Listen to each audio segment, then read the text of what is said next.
What's up, everybody? I'm Metal Nick. I'm Jeff Grunstopher.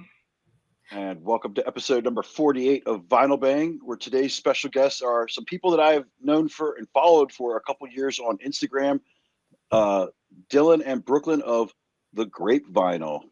How's it going, guys? Thank you for joining us today. The Grape Vinyl. Woo! Feeling great. Yeah. Ready to talk records. Let's do it.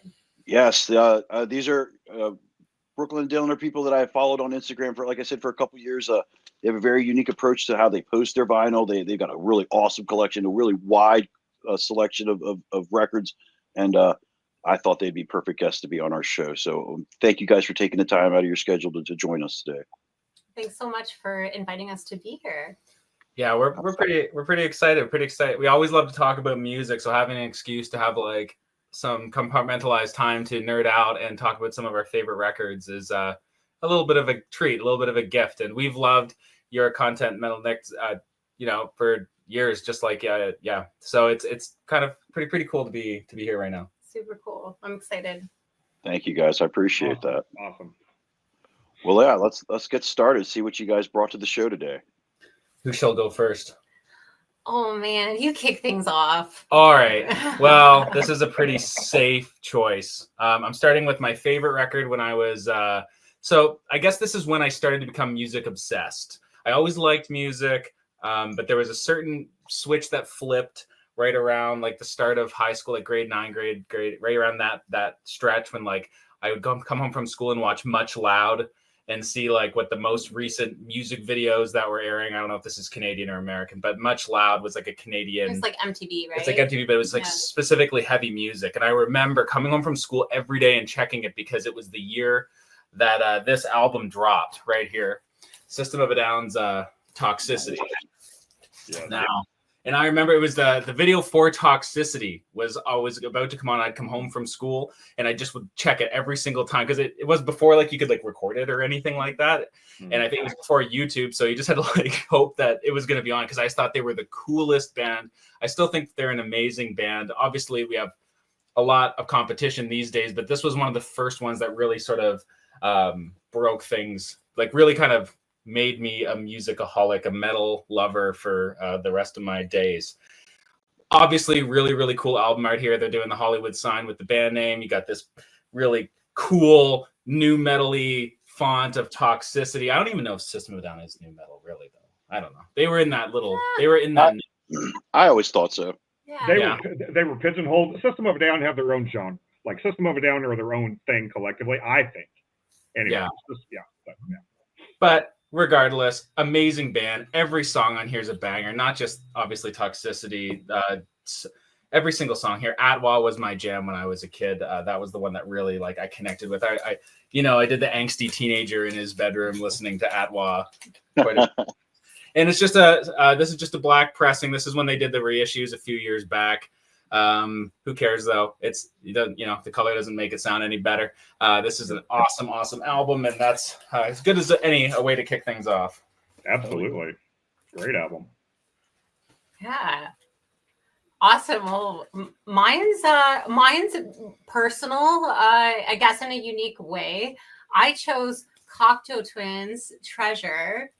I chose this because it's one of my favorite albums of all time. I love the Cocteau Twins, but this one in particular was my introduction to them. It's kind of like ethereal wave dream pop. What is it? 90s, 80s? It's going back a little bit. 80s, I think. It might be, yeah, it's likely 80s. I absolutely love Elizabeth Fraser. Her vocals are like otherworldly. She feels like she's from a different planet, a different realm. And I'm a total dork, and I paint fairies. And this was one of my favorite albums to paint fairies to. And it kind of brought me down like a hole of exploring like ethereal wave and dream pop from this time. And I just adore this album. I remember buying it at a record show, and you found it for me because I was looking for it everywhere. I couldn't find it. It was pretty rare when we started collecting, and he pulled this beautiful copy at this record show. And this is the original. That's not the reissue. I think that they've reissued it recently. I believe they have. They did a bunch of reissues, but this is like an OG copy, a Canadian version. And it was kind of a pretty penny, but I was happy to pay it because it was actually, I think you paid it. I think you bought me this one as a present. I was happy to do it. It was treasured to me. So that I had to choose that one first and foremost. Let's see the wax. Yeah. You got it in here? Yeah. No, It's in the sleeve. it's there. And same thing, just nice black pressing. Awesome. Sounds amazing because it is one of the older pressings. It's just gorgeous. If you haven't heard it, it's otherworldly. It's a little bit of like post-punk, ethereal wave. A lot of the bands that you like were also like inspired by Toto. Absolutely. A lot of bands going forward were I keep hearing about them from other bands that I love. They're like Deftones. Deftones. They covered Okay. Yeah. I've heard the name thrown around a lot. I am not familiar with Cockatoo Twins at all, but I've heard the name thrown around a lot as influences by bands such as Deftones and and so forth. But yeah, I think one of their most famous albums is Heaven or Las Vegas. Now it is a little more I'd say it's a little more popular, easy to listen to, A little more straightforward, like dream pop. Yeah, more straightforward dream pop than Treasure. I just think Treasure, because it's kind of quirky and out there, you can't really understand what she's saying, but there's a vibe. There's a total vibe. And I just love it. I think it's a perfect album. So, and it represents me. It's got a bit of darkness too, a bit of industrial quality to it. It's a cool record. It's a good one. Yeah, I love it. Awesome. So my number 2, we each chose 10, by the way. All right, so you're 1/10 into this. The next one here is a little band out of Baltimore. I don't know how many people here are aware of them, but if you're not, you should be. This is Dog Fashion Disco. These guys are really cool, cinematic, avant-garde metal project. I think they were releasing records in the late 90s into the 2000s. They had a great string of records, and they continue to release material to this day. And some of the masters of their albums, I don't know if masters is the right word, but the original recordings were lost by the label. And so the band couldn't reissue the records as they were originally recorded. So they had to redo a lot of their albums. So now they're like reissuing them with new recordings. And as someone who, I've listened to the MP3s like 1,000 times over, to hear these amazing songs re-recorded, it's kind of a treat for me personally. But I honestly recommend the new versions, the latter versions. They're all great.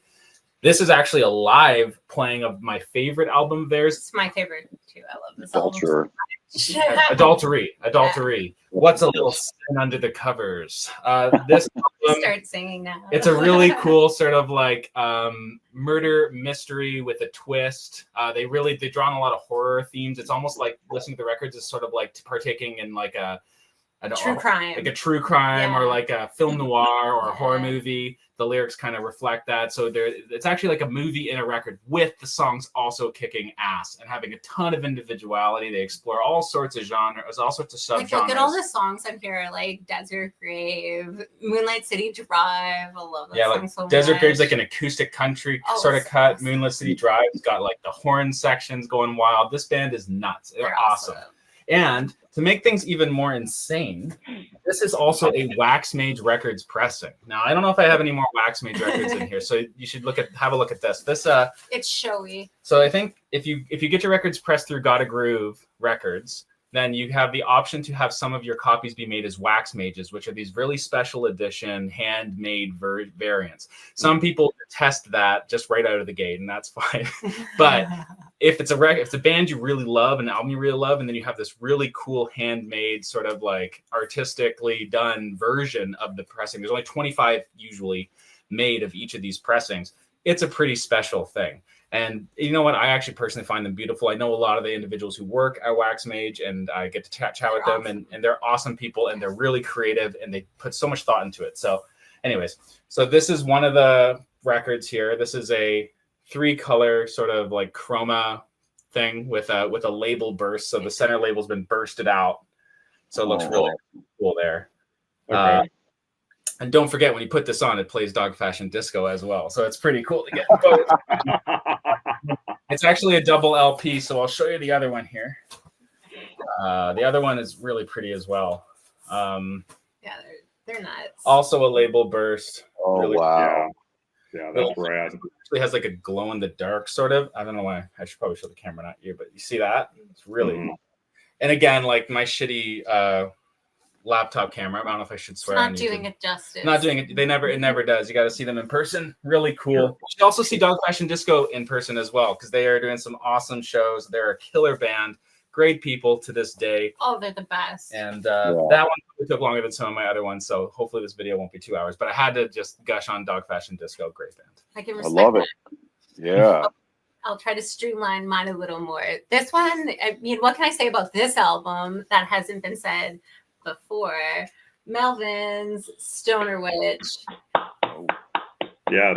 Yeah, you're clapping. That applause that's me, by the way. That's Christopher, by the way. Love Stoner Witch. Love Melvins. Yes. Okay, I love this. But you love all Melvins. I love all. So Melvins, fun fact, is my favorite band. I just love Melvins so much, so friggin' much. And this is my favorite record by them. I mean, that's a really hard, because it's kind of like, depends what mood I'm in, right? Sure. But this was my introduction to Melvins, and it's one of my most cherished records in the collection. I remember finding it at Rotate This in Toronto, and this is like an earlier pressing, right? It's got the it's the I think it's the 1994. The 94, like the Atlantic pink copy. Nice. Yeah, so this is absolutely cherished, and I had to pull this one immediately because it's one of my favorite ones I own. Wouldn't sell it for anything in the world. Melvins is another one. I don't know. There's probably musical scholars who can describe their sound. It's sort of like proto sludge metal, grunge into sludge. I don't know, but then their sound also has gone more in like a bluesy direction as well. But they're another toughie. I don't think they fit snugly, do they? No. The early Melvins were like heavy, they were punkish, and then you get stuff on like Tres Cabrones where they've got Tie My Pecker to a Tree. Like, what is this band doing? Melvins are all over the place. I mean, it just I'm the same with like my favorite Melvins album. Sometimes it's a Senile Animal, sometimes it's Ozma, sometimes it's whatever. But they have like eras. Exactly. You know what I mean? Exactly. Eras. Yep. And that's why I love it so much. Exactly. One of my favorite Melvins eras is the Big Business era. With Cody and Dale, the two drums. It's just Nude with Boots. I think that was the first Melvins record we got, just because we found a really good copy earlier on. Yeah. No, absolutely. I go on and on about Melvins, but that could take a whole podcast. But Stoner Witch. Awesome. That'll be in the second episode. Yes. We'll do that again with all Melvins. We'll just do that. We could. There's a whole one of these cubes is almost all Melvins, I think. Yeah. I'll match you album for album. Let's go. Yeah. Oh, I have like a card of Melvins albums that like I need to still purchase, and sure. I know it'll never stop. So I guess we were telling stories a little bit with this. I wanted to have some that just weren't just cool bands. This one is not really, I guess it's not really that much of a story. It's just more of like an origin story. This was like one of the few records. There was a few that when I was driving around with my dad in his truck when I was a kid that just really started to stick with me. And I was just like, wow, music is incredible. And I remember thinking about the songs even when they weren't playing and then just getting super excited to listen to them. And this was like the first time I'd had these sorts of emotions. And the records were like, it was Dire Straits, Guns N' Roses. But the one that I think really it was Appetite for Destruction specifically.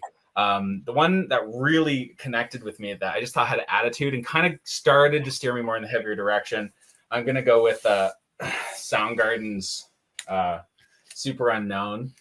I don't know. Again, I guess I'm picking some pretty, I don't want to say generic, but these are fantastic albums. These are some 10 out of 10s. And this album in particular, the song Black Hole Sun absolutely blew my mind. I remember reading Dave Grohl's first book, not Dave Grohl, the storyteller, or whatever the second one. I haven't read that. But the first one he wrote, he talks about being in the recording studio and they were doing Black Hole Sun. He said it sounded like the perfect blend of the Beatles and Grunge or something. It might have been another specific band, but he basically said like, and he just captured this. It's just magical songwriting, excellent compositions, very melodic, but still very edgy and aggressive.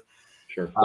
Super cool. And not, and Spoon Man was the other one. I was like, what does that sound? He's like, my dad was like, he's playing spoons. And I was like, that's so cool. I've never heard anything like that. Yeah.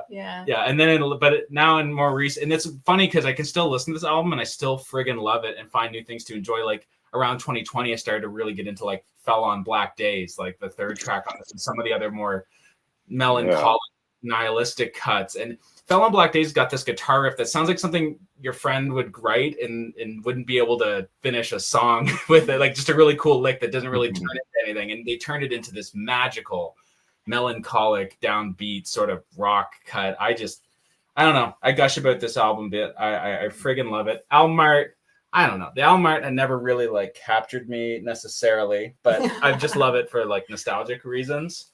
And I'll forego the pressing this one. We just got another, just a generic, very widely available black vinyl. Just joking. I don't know. There might be like an etching or something on it, but I know we got a lot of records to get through. R.I.P. Chris Cornell. All right, awesome. Yeah, can't go wrong with Soundgarden. Okay, I'm gonna go really weird, but I have a very personal story with this weird bad boy. Okay, so I don't think anyone's ever described Chopin as a bad boy.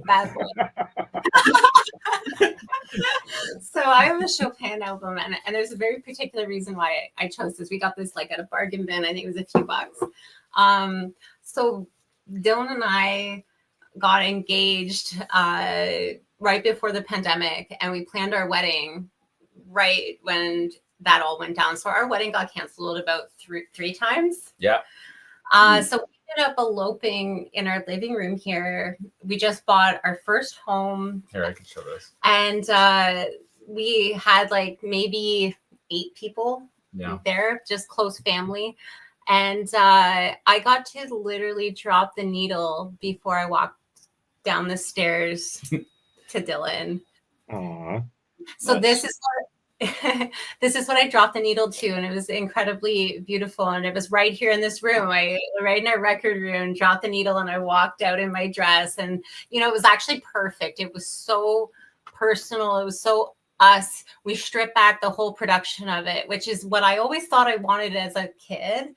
But that experience showed me that actually wasn't what I wanted. What I wanted was true love. I wanted a real connection, and we connect through art. We connect through music. So it couldn't have been more perfect.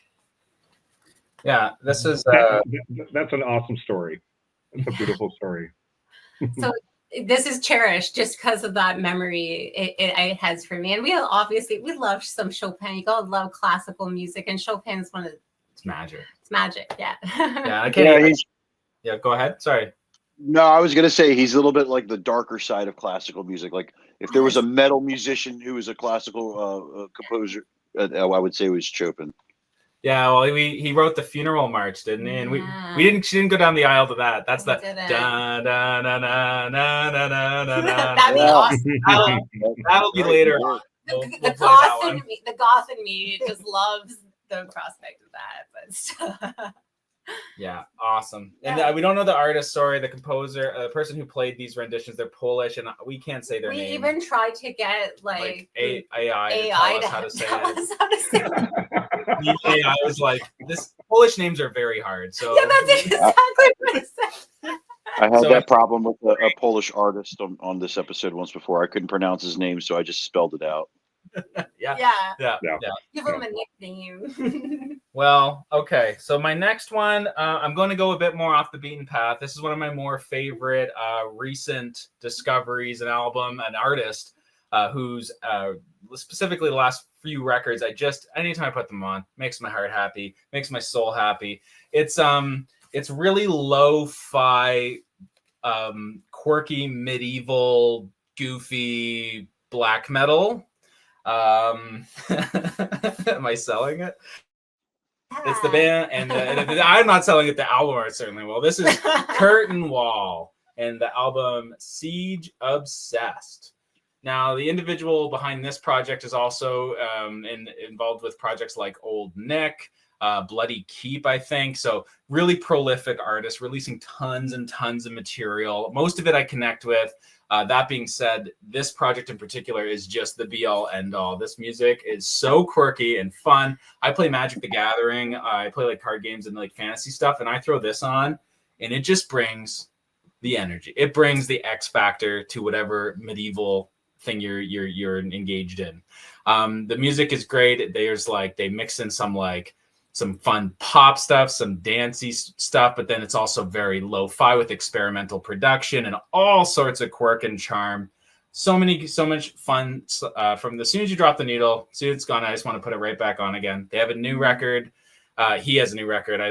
Him and the musicians he's working with, they have a record they released this year that I might like even better than this one, but this was the one that was released last year. Again, this is Siege Obsessed. Album art not helping it too much. I am Siege Obsessed, and it's a really cool little pressing. It's a weird.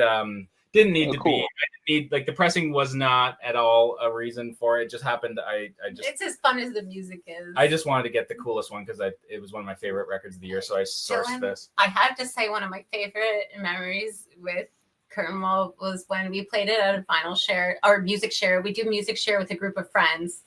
And I just love the look on their faces because they didn't know what to make of it. And I had listened to it a few times, like because you need to sit with it a few times if you're not prepared. And they weren't prepared. It was very entertaining. Yeah, it's a really, really cool project. And what it could do, if you do appreciate it, is open your doors to a whole sort of thriving subgenre that's happening in the Bandcamp scene, and that sort of experimental lo-fi black metal that's happening. There's a lot of more generic stuff happening, which is okay, but there's a cool experimental side to it. It's more like fantasy driven and just really unique. And Curta'n Wall, in my opinion, is at the top of that scene. I need to be on camera because I'm looking this up. I want to hear this. A couple of weeks ago, we had Gunface from the Red Chord on, and he recommended. What was the name of that band, Jeff? Oh, don't choose Shovel, to me. Shovel Records. Shovel Records. And he had a CD. They don't have a vinyl, but he was describing it. He in the middle of him describing it to us. He's like, "This is very awful," and he recommended it to me and Jeff. And a couple last month, me and Jeff met up in Chicago to see the Red Chord and Pig to Shore. We actually drove to Detroit that day. We drove from Chicago to Detroit. We listened to it, and it was just like, I don't think we couldn't make it through like 2 songs. It was pretty dude, like I tried so unique, hard. But we love it when people bring stuff like this to the show because it gives us the opportunity to check out new and unique stuff like that. Oh, I promise. It starts the first time you hear like, oh. And then it's really bad, and then you start to get into it, and then circles right back, and then all of a sudden becomes like the coolest thing. It's like the newer Ramsey Pazuzu. Everyone's like, oh, what did they do on that new album? And then you hear it like 3 or 4 times. You're like, okay, I get it. It's clicking. I get it now. Right. You got to be pretty nerdy for this one to click, but if it does, you'll love it. Awesome. I'm excited. Hell yeah. What do you got next? Okay, the one I got next, I have to grab something. It's going to take like 2 seconds. So okay. Sure. 2 seconds. Oh, that's fine. I got props. All right. Well, I'll just show the album art so you can appreciate that while you're waiting and let it work. Woo! Okay, I'm back. I told you super fast. Joe Bob. Okay, so I got the vinyl here to Joe Bob's last drive-in show. For all my Shudder fans and horror movie fans, I love this show so much. And man, how do you describe it? Joe Bob and Darcy the Mail Girl are the hosts, and they do like a drive-in special to kind of like obscure horror movies, right? Yeah, they throw in like trashy 80s, mostly 80s horror movies, and then they interject, they like pause it, and then Bob, they give you so much commentary, so much background, and as a horror nerd, like I appreciate that so much. It's addicting. I love it so much. They've introduced me to so many different movies I didn't know existed, and as you can see on here, we have the signatures from Joe Bob and Darcy the Mail Girl. Darcy the Mail Girl is fantastic as well. Diana Prince. She's awesome. She's like a porn star who's like a huge horror nerd. They're both so endearing, the most lovely people you will.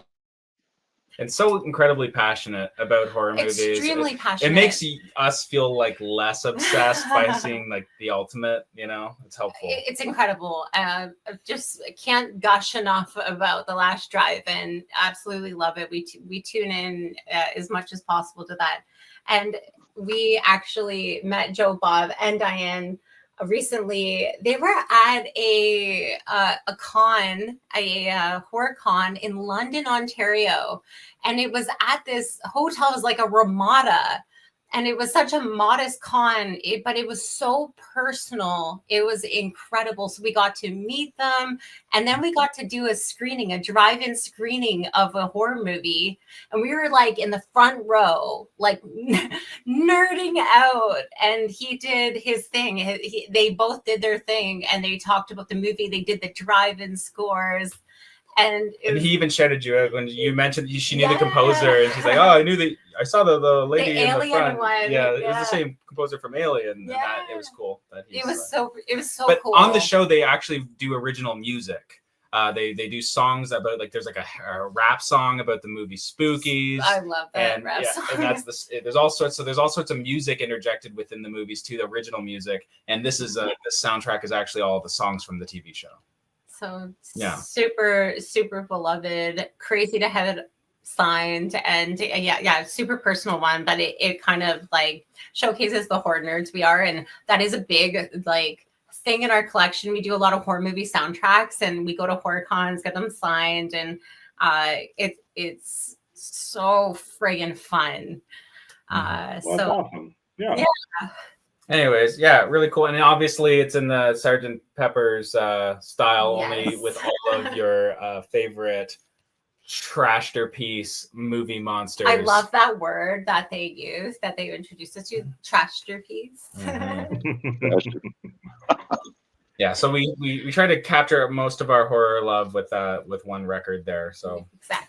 My next one is this was our band. We did a series of videos around the end of the last decade of our favorite artists, and this one came out on top.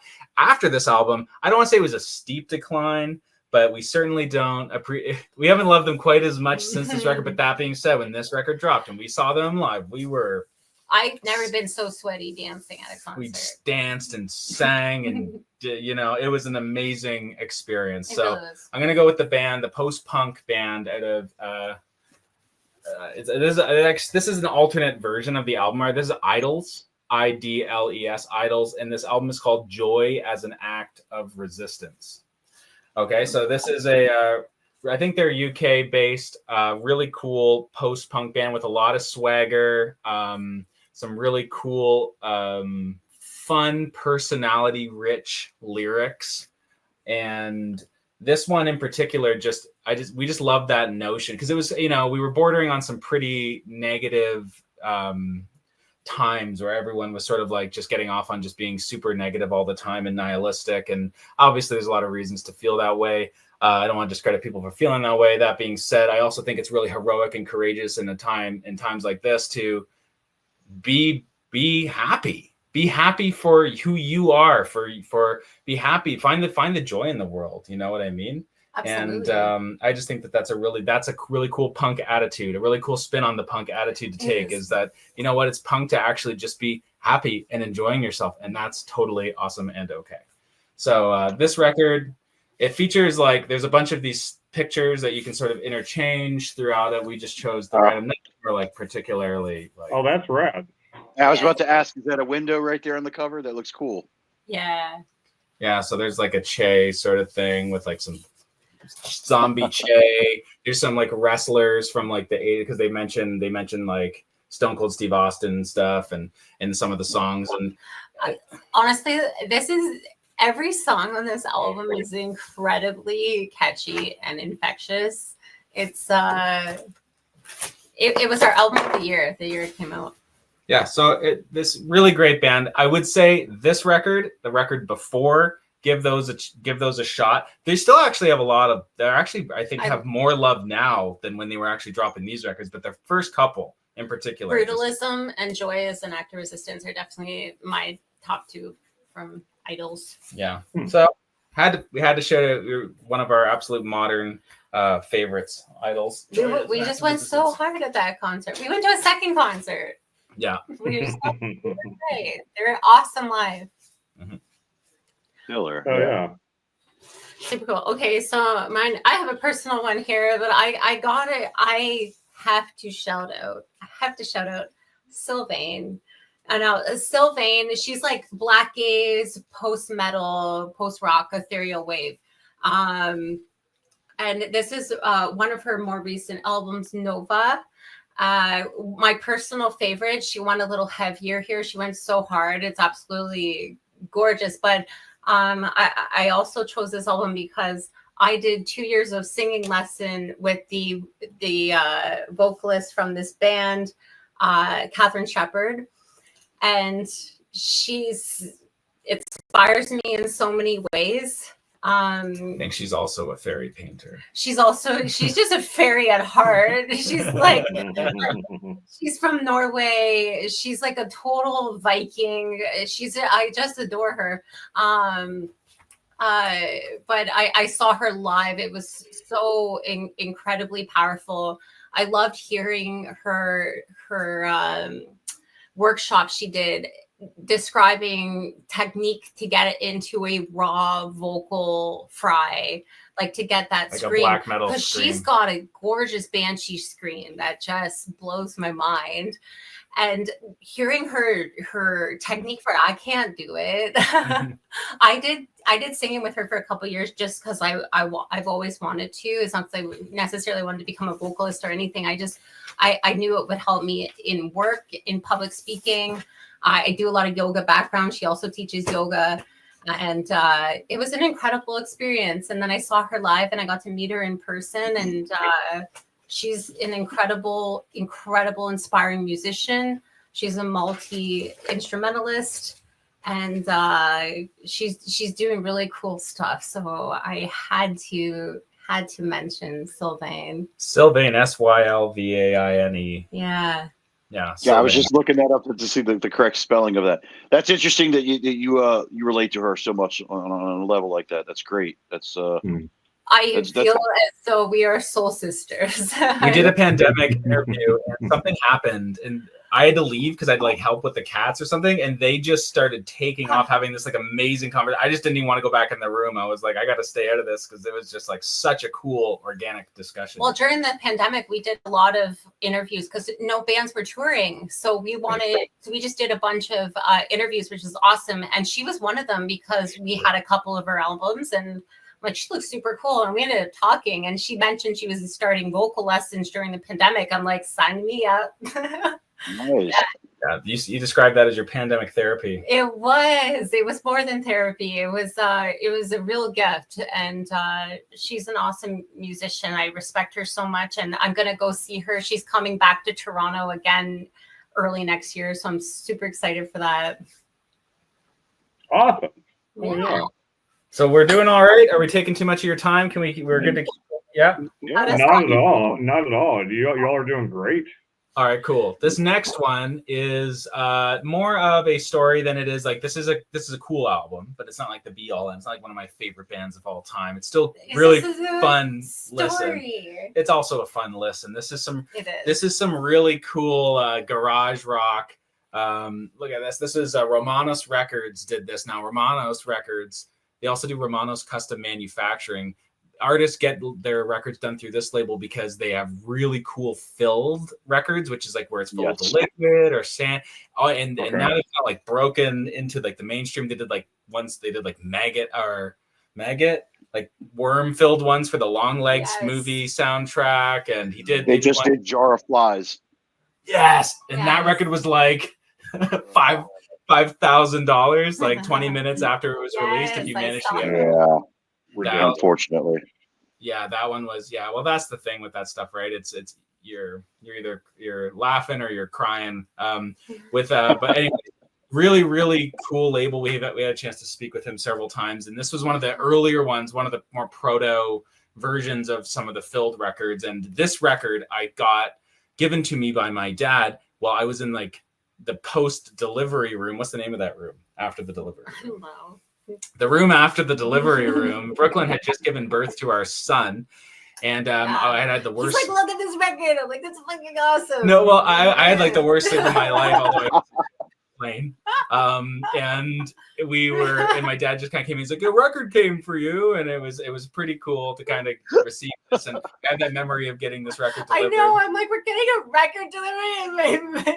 Oh, this is fitting. But here, Oh wow! It's actually really fitting because it looks like a children's toy, right? It looks like Simon. It looks like that's. I was trying to think of what the name was. Simon. Yes, dude, that is so cool. So it's so fitting.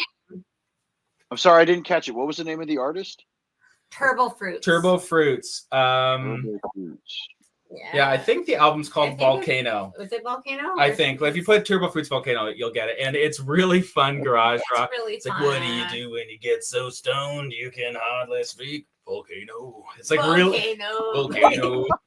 It's really fun stoner garage rock. The album's nothing like it's just a good. You throw it on good time record, crack a few beers. But look what you got in there. Yeah. You got a goodie. And then in there, I also have Brooklyn's wristband from when she was in the hospital. There you go. So anytime we get a record that comes at a particular meaningful time, we always try to capture stuff like pictures or anything. Yeah. That's why you got these protective sleeves. Another cool thing, you can always put those memories in there too. So we have like the card for when our son was born from my folks that sort of was like saying congratulations. Yeah. And so every time you spin this record, you get to kind of relive that amazing memory and just kind of look at the amazing it's an pressing and listen to the awesome music. So wow, right? Gosh, takes you right back. One of the reasons why the physical medium is so special because you can have such an incredible multifaceted experience. It's not, the music is incredible, and I don't want to take it away from that by saying there's a lot of other reasons to enjoy it, but there certainly is. And so Turbo Fruits. Okay. Yeah, that is an amazing story, guys. That's a cool one. Mine is I'm gonna go back to when my child was in my belly, and I'm going with Revocation because technically the first concert Kingston, my son, ever went to was this Revocation concert, and it was with Artificial Brain and Cattle Decapitation. I was quite pregnant. But I really wanted to go to this show because I loved all the artists, and this is Deathless. Yeah, this album in particular is Deathless. I don't think that's what they were touring at the time. I think that was from 2 years the album earlier. After, but they did a lot of songs. It was great. But they did do a lot of songs Sin from. is the one they were touring. But this is one of my favorite albums from them. It was my introduction, and it was an awesome show. So it's super cool. So this show was over like right around Halloween. So the entire Revocation band, they were all dressed up as Spider-Man. And the shtick was that none of them knew the other one was going to dress up as. They all came out as Spider-Man. Oh my God, it was so funny. It was so funny. And it was such a great friggin' show. And Revocation continues to be friggin' awesome. They're an awesome. They're just a great tech band.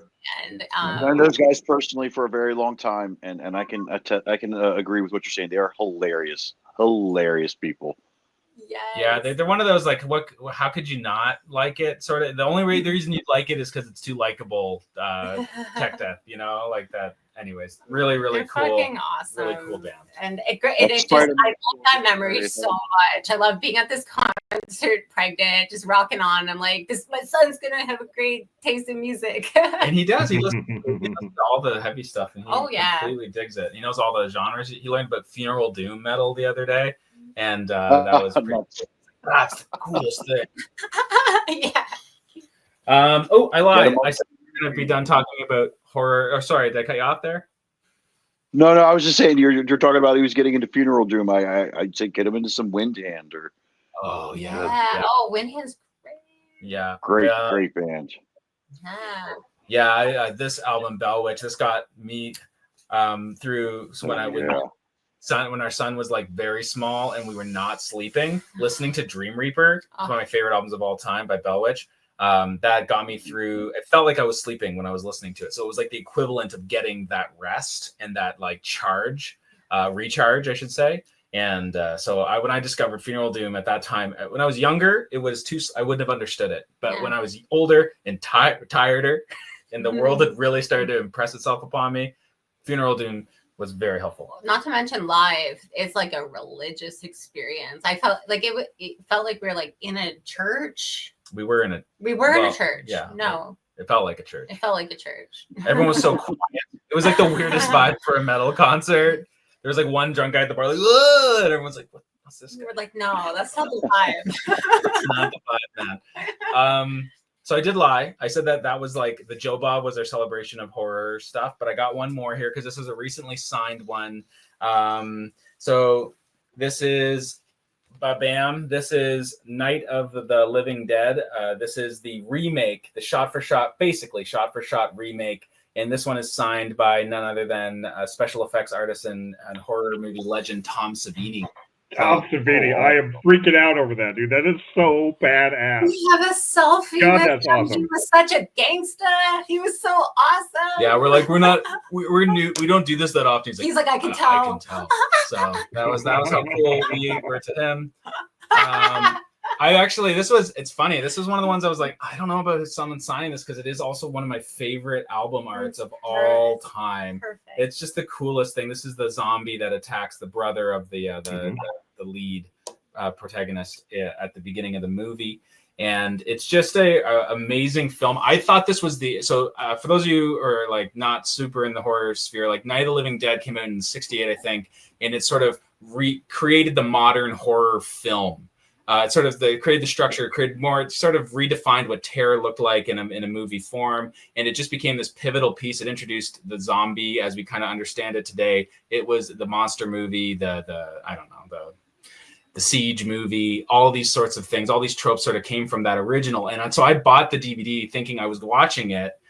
I didn't know that I'd actually bought the remake when I first watched it. So I was like, this is amazing. And then I've gone back. I've since watched the original. It's fantastic. This was like way back. This was like 20 years ago. But anyhow, but I have such a fondness for this. And I love it for just as many reasons as I actually love the original movie. I think it's a great flick. It's got a great cast of characters. I'm going to not talk too much about the cast because I have one other one that is going to kind of speak specifically about one of the individuals. We need to acknowledge Tony Todd. No.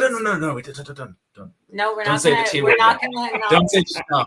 Tony Todd. No. Because so we're going to see the T for Tom Savini on this one. Really, really cool. And also, I will say one of the best horror soundtracks of all time. It's Halloween. It's October. You want to set a mood. You want to set an atmospheric tone. You want some synths. You're tired of listening to John Carpenter.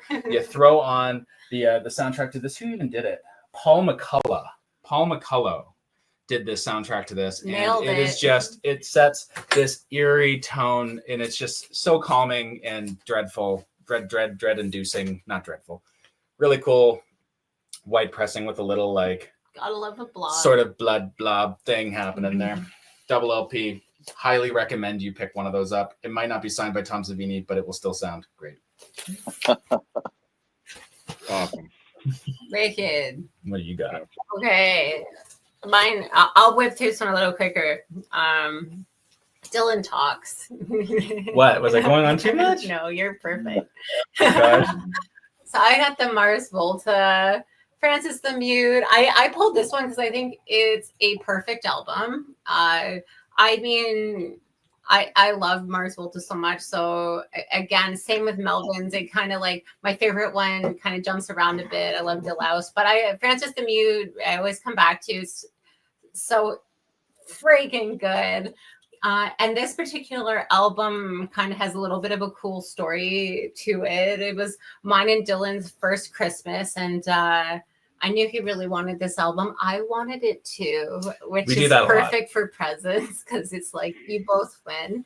But I found this at the time they hadn't done all the reissues, so this was really hard to get your hands on. It was extremely expensive, and I found a nice copy on Discogs, and it was extremely expensive, but that's what Christmas is for. It was before the reissues, which also were expensive, but true enough. Before the But yeah. you got to get a couple whales for Christmas. And I remember I wrapped up a bunch of albums at the time that he wanted.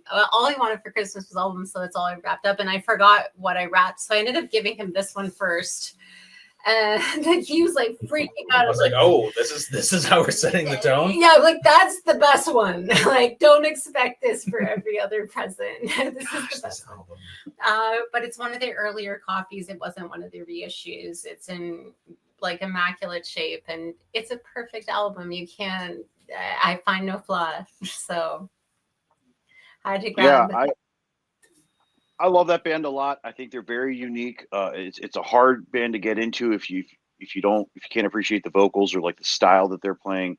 That is a great album. That's might be my second favorite one. I'm a big Bedlam and Goliath fan because I feel like they just progged the fuck out on that record, and I just every time I put it on, I'm like, oh my god, like they're incredibly musicians, great songwriters. Did you ever see the late night video on YouTube where they play Wax Simulacra, I think it is, with Thomas Prigden on drums? It's like a live video on YouTube. If you've ever seen, I think it was like that and you're a Mars Volta fan, like it's the coolest one from that. Yeah. So Yeah. Absolutely. They're just, I was fortunate enough to see Thomas Prigden up close and personal a couple years ago with Trash Talk, but for a single pedal drummer, that guy is amazing. Yeah. So. Yeah, this record it's got everything. It's got the atmosphere, it's got the theme, it's got the coolest album art that exists. Latin tinge, progressive rock, I don't know how experimental, however you want to describe it. That one's very cinematic too. That's a very I just love it's a movie. I love every song on this whenever we spin it. I'm in a good spot spiritually. So okay, my next one, little bit of a story, little story, promise. This was I know the story. Is this a quick? Well, this is so we started collecting records. Didn't mean to. People just started giving it. We started giving each other, and people gave us records because they knew we liked music. And even though we didn't have a record player, we didn't want to go down that road because we knew it would lead to things. And so this monster. Yeah, because like we both had iPods that were just like full of music, so we knew it was going to be dangerous. Then my dad brings home a record player one day, and then that was okay. Let's be fair though. We had a record collection of like 7 records before we had a record player, so we knew it was coming. So then what happened was we started to go to stores and we started to kind of do crate digging for the first time and really looking through, and that we had that experience for the first time, and we're like, oh my gosh, you can go pick 2 albums that you absolutely love and go home and spin them on vinyl and look at the album art all blown up and like the shrine, the worship, that experience. It was like so incredible. You got a good Sunrise shout out. Yeah, shout out Sunrise Records in Barrie, Ontario for this one. What we learned though is that no one liked the music that we liked. And we'd never gone vinyl shopping before. So every time we went to a record shop, there was just this surplus of old crap that was all super cheap because no one else had bought the weird stuff in the small towns that we went to. And so we didn't have a page yet. We didn't realize we were so obscure. Yeah, so it was super fun to go, and you'd have like these things like one like BOGO, like half price, and it's like, this is like one of my favorite albums of all time. What the heck? Why is Aerosmith $60 and why is this 10? How's that possible? And this was one of the first ones, if not the first one, that kind of helped me recognize that we were gonna have a really fun time collecting records. And it's not quite the same scene these days, but that's how it was when we started. So this is Dan Deacon, and this is really fun, colorful, electronic music. Dan Deacon is this hilarious. Oh my god, that video! Yeah, okay. Of like where he started. So you can kind of see now he's like composing. He did the score for the new Venom movie, but like way back in the day, you can look him up on YouTube, and he's like on like morning news doing this song that just alienates and makes everyone just so weirded out. I love that he's like song. He's like a one-man sort of electronic, quirky music composer. This album, I think, this is my favorite of his. It's a bunch of really catchy songs. They're really psychedelic. You really get lost in them. They're really heady. They're beautiful. This album art is pretty cool. Pretty psychedelic, little hand and tongue and ooze and a little shoe there. It's just a black pressing, but again, this is one of those ones where it's like, I can't believe I can own this and listen to it whenever I want. It's just going to cost me like $10 Canadian, which is like, If you haven't heard this album or Dan Deacon, I recommend starting go on YouTube and watch the Adult Swim video of When I Was Done Dying. And that's an amazing video. And then after that, listen to Feel the Lightning. Yeah, or the live KXP one. Yeah, that one. Or when he's on the news and freaking everyone out. Oh my God, the one on the, and then they're like trying to transition. They're like, all right, Dan, It's like transition to the weather. To the weather report, and he's like freaking still. Oh, it's so good. Now he's the composer for Venom. Oh, I love it. It's a true like underdog story. It's so awesome. Well, that's awesome. I recognize the name. I'm sitting here looking him up on Wikipedia, and he's another Baltimore artist. This guy's from Baltimore. Whoa! Awesome. So there's that. You know, now we're all learning something today. The Dan Deacon, it's driving me nuts. I know this guy from somewhere. I've heard the name. I can't place anything in this collection. I mean, it's like even the musicians that he's worked with. I'm drawing a blank on all of them, but I know that name. Oh yeah. Somewhere. Yeah, I don't know how much he does collaboratively. I will say the album that I chose, which is my favorite, is not the audience favorite. I think it's like for a bit further down. I think love that album. People like Wham City, I think it's called. People like his more recent stuff. But for just the catchiness and everything, like for me personally, for probably you too, I bet. Yeah. That's the best Dan Deacon album. Yeah, I love it. Okay. Right on. Oh yeah. Okay, what do I want to do? All right, this story is fun. Okay. I'm going to grab the newest Crosses album, Goodnight, God Bless, I Love You, Delete. Okay, so Crosses is a alt-rock, electronics, and pop project with Chino Marino from Deftones. So it's kind of his side project. It's less heavy, more electronic, but it's still moody and nocturnal, sultry, sexy, gothic, yeah, all that good stuff. But I love Cross. I love pretty much anything Chino does because I'm a dork and I fell in love with Deftones at a very young age and been following. But this actually has a really cool story to it. So Cool. Because we were really cool. Exactly. I mean, it's cool, but it's fun. Let's go with fun and maybe not cool. So Crosses was recently in our dear city, Toronto, and I had never seen them, and I'm like, I can't miss that. It is going to be too good. So we got an Airbnb in Toronto, and we saw Crosses, and I had a few too many drinks that night. And I bought it. I stood in a very long line before the show started, and I bought a T-shirt. So I'm like, yeah, I need a Crosses T-shirt. I lost that T-shirt. So in the bathroom? No, I don't even know. I don't even remember because I was having a really good time. I was talking to a lot of people. I was dancing. Yeah. So I bought a second T-shirt during the show. And you know how much T-shirts cost at concerts, let alone notable bands.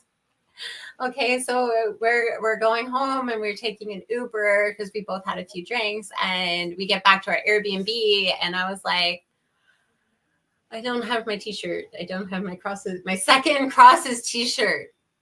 So I lost 2 T-shirts at the show. Left it in the Uber. So it's kind of embarrassing. Also dropped my phone. Broke your phone. And then the Crosses announced it, and then so it was like this really sad thing, and we was just like almost couldn't even listen to the record anymore. And then they put on their Instagram page, oh, we're releasing our tour T-shirts. We got leftovers, and I'm like, third one's a charm. So there you go. I bought the third. I really supported this band. So Brooklyn single-handedly funded a portion of the most recent Crosses tour.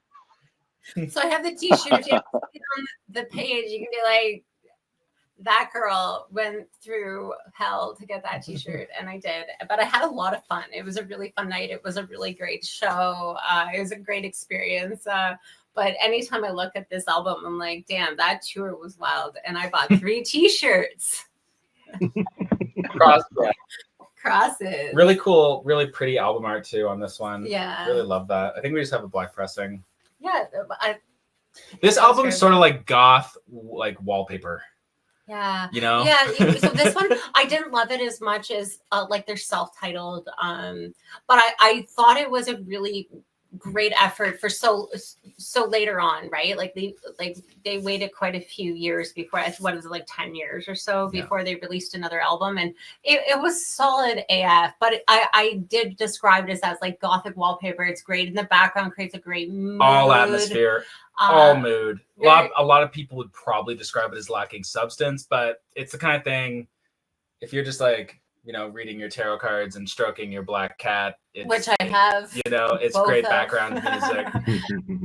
Exactly. I would say the self-titled, if I was going to pick a cross album, it's my favorite one for obvious reasons, but I chose this one because this tour reminded me of it. I mean, you wanted stories, so we thought we'd tell some stupid stories. Drunken concert story. Woo! Everyone's got an epic story. At least you guys had a good time at the show, though. It was a great time. Everyone's got a few fun and probably not so fun drunken concert stories, I'm sure. Absolutely. You're lying if you don't. We got two more. We're just about approaching an hour here, so I'll try to go through these quickly. My next one is we're going through. This is again another little story. This is Macintosh Plus. This is the album Floral Shop, SHOPPE. This is one of the formative vaporwave albums. Vaporwave being a genre that is characterized by often one individual who chops and screws music from the 80s and pitch shifts it and just adds in like the most minimal amount of extra stuff and then claims it's their own original music. And a lot of people friggin' hate it for that reason. I really enjoy it. And a lot of people think it'd be really stupid to buy it on vinyl for that reason, which is another reason why I like to have a few of them. And especially this one of the most formative ones. And this is actually a bootleg too. It's just this is just the nastiest thing. And then on top of all that, getting this was the worst experience of all time because the person who pressed it, they couldn't afford what they had done. So they were like, they got the copies. They didn't ship out the ones that they'd pre-ordered, and they started selling additional copies through the back door on eBay to get the financing to kind of complete the project. And I had pre-ordered it. And so this is my story. This is my horrible Discogs experience. So other people, I'm sure other collectors can relate to this. There's probably a healing story for others. This whole battle lasted months. The 6-month thing on PayPal had finished, so I couldn't make well, I did eventually make an argument, which then I could make a claim because they said the pre-order was going to take more than 6 months. So you can do that, by the way, if you exceed that 6 month, if the product was going to come after. I don't know if I'm ranting at this point, but eventually I was able to score a copy of this record, which when it arrived made it all the better because it's just this hated product. That being said, the artist who did Floral Shop released a cut earlier in the 2000s that is like a fantastic hard electronic vaporwave hybrid song, like amazing leaps and bounds. But honestly, just having a smoke and listening to some vaporwave, especially like the OG stuff, is such a wonderful experience. It sounds like you're in an abandoned mall in the middle of the night with a speaker that's playing the music. It's kind of dying out and slowing down. On drugs. For sure. I don't know if that's selling it or not. But it is fantastic. And obviously, again, on Bandcamp, there is a enormous vaporwave scene, and they've taken it in so many places, a lot of them in much more creative directions with a lot more originality and original compositions. There's a lot of people doing this kind of stuff too. Very cool scene. I was debating between showing some vaporwave or showing some dungeon synth, which is also something I really recommend exploring if you're into the funeral doom, if you're into more dark ambient. I prefer dungeon synth to vaporwave, but I am a nerd. Yeah, well, I guess they're both pretty nerdy. I like both, and this is one of the ones that it's really cool. They take like sort of like a Japanese pastiche, and they sort of it looks like it's made on like word art. It's grown on me. It's grown on me over the years. Yeah, I wasn't sold right away. Yeah, I don't know how much it exists. I don't think it sells itself all that well. No. Anyways, I'll show you the pressing just because it's cool. Really cool, like hot pink pressing. This record was, when you have those pre-orders that you're like, I don't know if that's ever going to come, and I don't know who I can talk to get that, because this label is so niche, or there's probably one person who is on like a 2-week bender of coke bender, and I don't know. Like, it's one of those records, and it showed, and like it didn't show up. I figured it out. I got a record. Honestly, I got my money back. I don't miss that saga. That was the thing. Sometimes, you know, you need something like that to worry about, so you don't have to worry about the shit that really matters. You missed it out after. You're like, I missed something irrelevant to dwell on other than life. yeah, I need a record that I'm wondering where it is in the mail. I need something that doesn't matter to worry about. Yeah. What do you got? All right. Okay, well, I chose the first ever vinyl that was ever given to me, which is Myrkur's album. This was a cool story because it was one of the first concerts I ever went to with Dylan. Myrkur spelled Myrkur. Yeah. I love this. This is actually my favorite album of hers. It is a lot more like atmospheric black metal. She's went more in a folk direction, which is really beautiful, but I love black metal, and this is like my introduction to black metal, and it was like a lighter version. Black metal purists be damned. Oh yeah, I know, I get it. But she did honestly, for someone who's never heard it, it welcomed me into the world in a very gentle way. And I saw her live. She opened for Behemoth, and unfortunately, during her set, I lost my cell phone, so I was losing my. It seems to be a trend, but you know what? I lose things at concerts because I have a really good time. So he thought, as consolation for me missing the experience of her live set, he thought he'd buy me the album, even though we didn't have a record player at the time. So this was one of our first albums before we had a record player. I remember listening to it in his parents' backyard at night and thinking, God, this is such a fucking cool sound I haven't heard before. And it kind of opened the floodgates to a world of black metal that I really fell in love with. And I know a lot of it was more pure black metal than Myrkur, but I'm really, really grateful for having the opportunity to be exposed to such a genre. And I absolutely love this album. It's very cherished to me. So fun fact, Keith Abrami, the drummer for he was drumming Revocation. Artificial Brain. Artificial Brain. Yeah. Yeah, I think he also was drumming because he was dressed as Spider-Man. So I think he did both. He was in both at that show. We talked to him at a pizza joint after the show, and we started chatting about our vinyl page, and then we got chatting on Instagram. We were friends, and then he like left the country and went and married her. Yeah. Mm-hmm. I was actually going to bring that up. My good friend Keith married and had a kid with her. Yes. Oh, your good friend Keith. You're friends with Keith. I know Keith him. I also know Keith. I've done a lot of work with him for Sick Drummer magazine, and I know Keith, and cool. Yeah. I call us distant acquaintances. We talked more back in the day. It's been quite a while, but we were very fond of him. Great guy. I remember when they were having their son Otto and stuff, and talking a little bit about fatherhood, and we were talking with we spilled the beans to Chris, Profound Lore Records, because we lived in the same city as him, and we actually found out because he delivered our order to us in person, and he's like, Keith is with Emily, and he's like, what? We're like, nothing. And, yeah, that's actually a whole other story, but anyways, But I honestly, I have a lot of her albums. I think they're really fantastic. I think she's an awesome musician, and this is a really personal story early on in the game when I started collecting, and one of the first records, so I had to share it. Share it to all the haters. Share it to all the haters. My last one. My last record for today, again, I guess I was feeling a bit of the horror, probably just, lamenting the end of Halloween. This is why I couldn't bring up the T word. This is why you couldn't bring up, this is why you couldn't bring up the T word, because I want to give a shout out to a really cool label. Rather, I don't think that I don't know how obscure they are. I think that they're relatively They've been obscure. doing great. Yeah, I think they're doing great considering their niche. They're a label called Kadabra Records, and what they release is they release short stories and other weird fiction, classic fiction tales like Edgar Allan Poe and H.P. Lovecraft, and they get narrators. They have the guy from Human Centipede 2. He does a lot of them. Harvey. Anyways, and they get these wonderful sort of, I guess, audio books, only audio vinyl.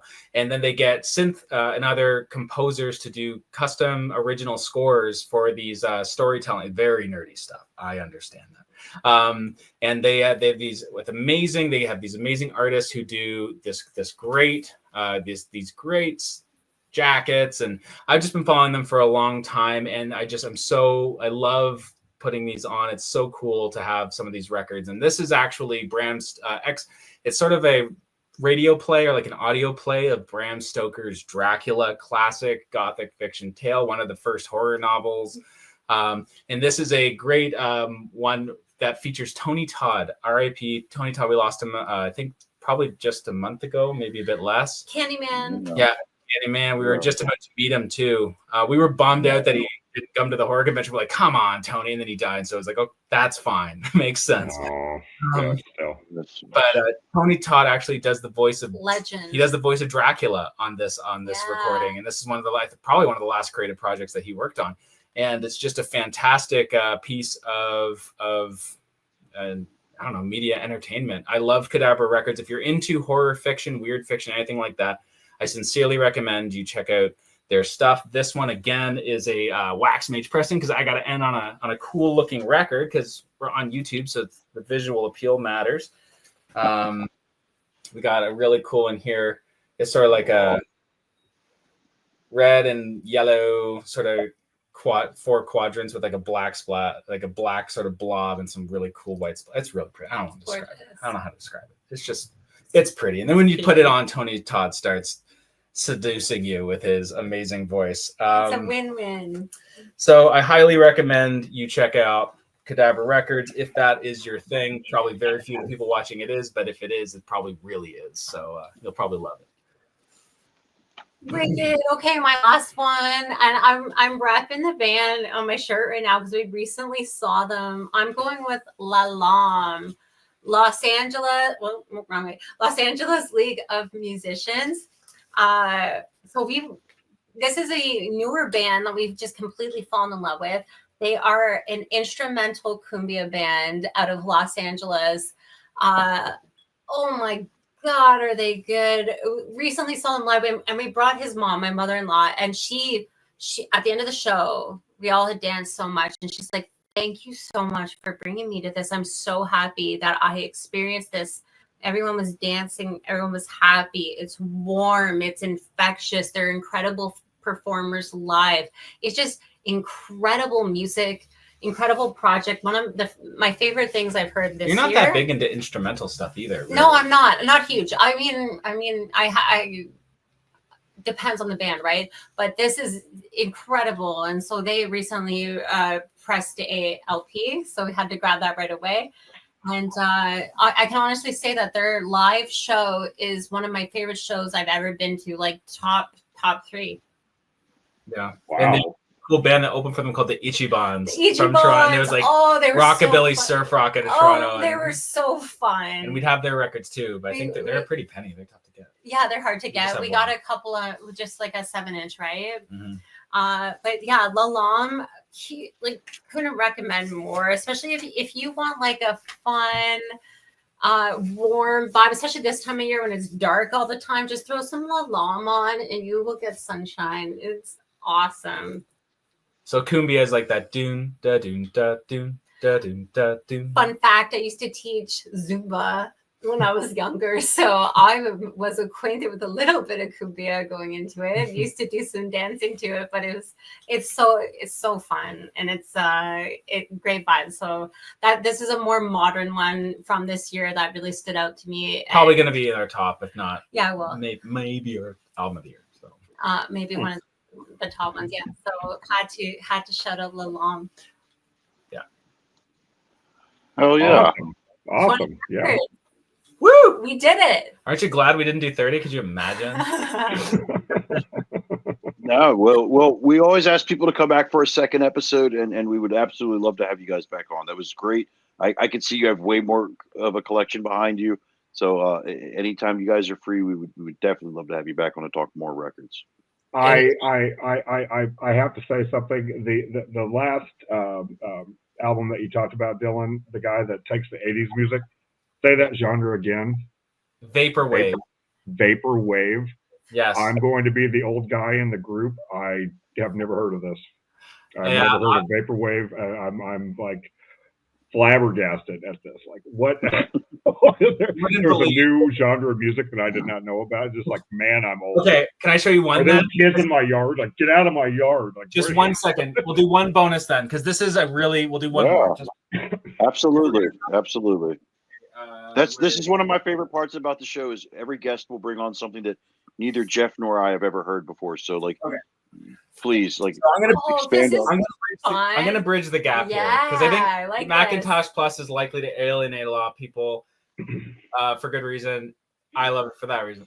This is an artist who really is bridging the gap between like experimental, lo-fi, vaporwave, jazz fusion, black metal, metalcore, a lot of different things.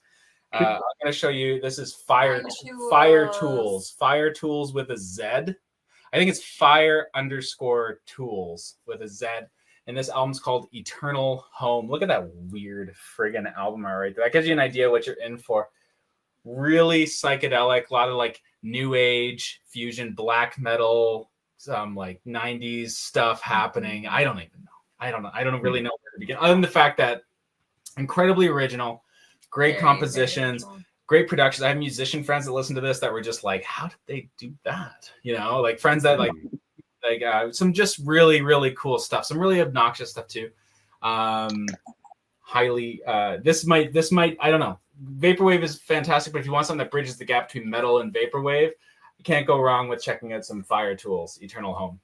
I think I would have to start off with that because, like, if I just dove in head first into the deep end of the vaporwave, just the 80s stuff, I don't think it would go over well because I grew up in the 80s. So, like, for me to go back and to have something that's like auto-tuned or whatever for the 80s, it's like I didn't like it originally. I don't think I would like it auto-tuned, you know, but something that takes metal and to kind of, oh, here's this, you know, let's kind of bridge this. I would try that first. Yeah, and Fire Tools isn't sampling either. It's sort of taking influence from the vibe that vaporwave creates. So it's more original music, and shout out to Fire Tools. Fire Tools rocks. So whenever you were building it up, before you showed the album and said who the artist was, I was like, he's going to say Trevor Dunn. I know for a fact he's going to say Trevor Dunn just because Trevor does so many experimental things. Yeah, the basis for Mr. Bungle and Fancy Mouse. I mean, you know who I'm talking about, Trevor Dunn. Yes. He is all over the place with the experimental stuff, and I'm like, say Trevor Dunn, say Trevor Dunn. I dare you. Like I know the answer to this. But well, if you have us on again, there's a chance you might see some Trevor Dunn showing up. That's for sure. I'm all for it. Trevor's amazing. Nick, but by the way, while we're talking about Trevor Dunn, I just saw the other day he's in a band with Dave Davidson. And Kenny, what's his name from Imperial Triumphant? They did a jazz thing. Oh, that's awesome. Yeah. David Davidson, Trevor Dunn, and the guy from Imperial Triumphant. The drummer from Imperial, because the bassist is an insane person. Oh, I'm sure. Yeah. That's super cool. Yeah, I saw that the other day, and I'm like, oh, I gotta tell Nick, and I forgot. Wow, that sounds exciting. It is.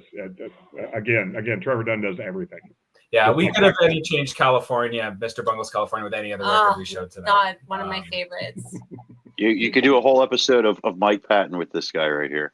Holy. Oh, yeah. Okay, cool. Tomahawk. Yeah. Mondokane, all of it. I don't have all night. I have stuff to do tomorrow. Next episode, Melvins, Mike Patton. Yes. Thank you for letting us talk at you about music all night. No. Hey guys, thank you so much. Well, this really was like I said, like I know you guys have a big collection, and I was very excited to see what you guys would bring to the table today. And you had some amazing stories that really goes well with the theme of our show. So thank you so much, guys. Much appreciated. Yeah, we really appreciate you guys having us. It's so much fun to be able to talk this. We obscure a lot of friends and family who don't really care. So to have the opportunity to chat with people who are interested is always a treat. Yeah. We got to go check on our son. Yes. We at least know the cats didn't throw up, but who knows what's going on there. That's a good sign. So we're going to run and we're going to say hi to him. And thank you so much. Thank you so much. Yo, thank you guys again. We appreciate it. Thank you everybody for watching and listening this week, and we will see you all next week. Yep. See you guys.